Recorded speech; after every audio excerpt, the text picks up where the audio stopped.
History remembers kings for their power, generals for their victories, but one man is remembered for something far quieter: love.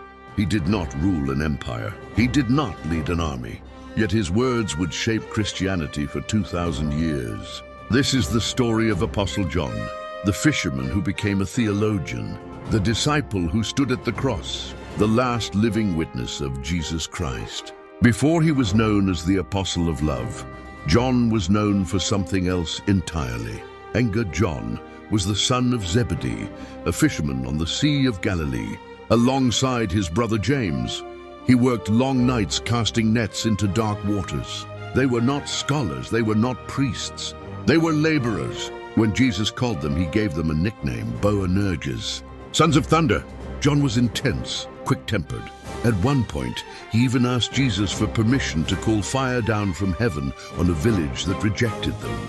This was the man Jesus chose, not because he was perfect, but because he was willing to be changed. Among the 12, John held a unique place. He walked closer, listened longer, stayed nearer. Scripture calls him the disciple whom Jesus loved. At the Last Supper, John leaned against Jesus' chest, close enough to hear his heartbeat. While others argued about greatness, John listened in silence. He was there when Jesus raised Jairus' daughter, there at the Transfiguration, when Christ's face shone like the sun, and there in Gethsemane, when sorrow crushed the night. John did not just follow Jesus, he watched him. When Jesus was arrested, most disciples fled. Peter denied him. Others disappeared into the shadows. But John stayed. He stood at the foot of the cross while nails tore through flesh and darkness covered the sky. Next to him stood Mary, the mother of Jesus. In his final moments, Jesus spoke to John, "Behold your mother," and to Mary, "Behold your son." In that moment, Jesus entrusted John with his own family. John did not run from suffering. He remained. 3 days later, the tomb was empty. John ran to see it. He arrived first. Scripture says something subtle but powerful. He saw and believed.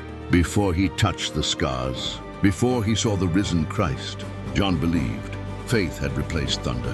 After the resurrection and ascension, John became a pillar of the early church. He preached in Jerusalem. He worked alongside Peter. He helped guide a movement surrounded by persecution. As other apostles were martyred one by one, John survived. Not because he was spared suffering, but because his mission was not finished.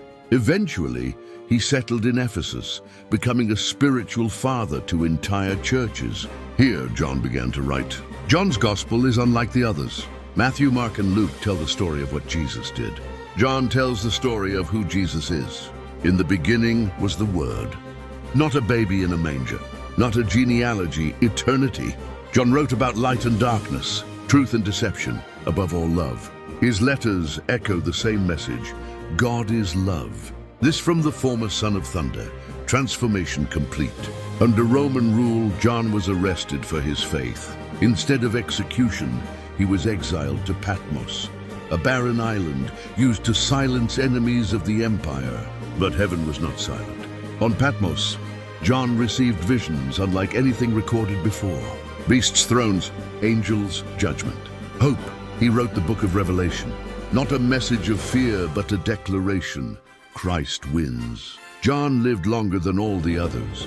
He watched empires rise and fall, watched churches grow, watched the world change.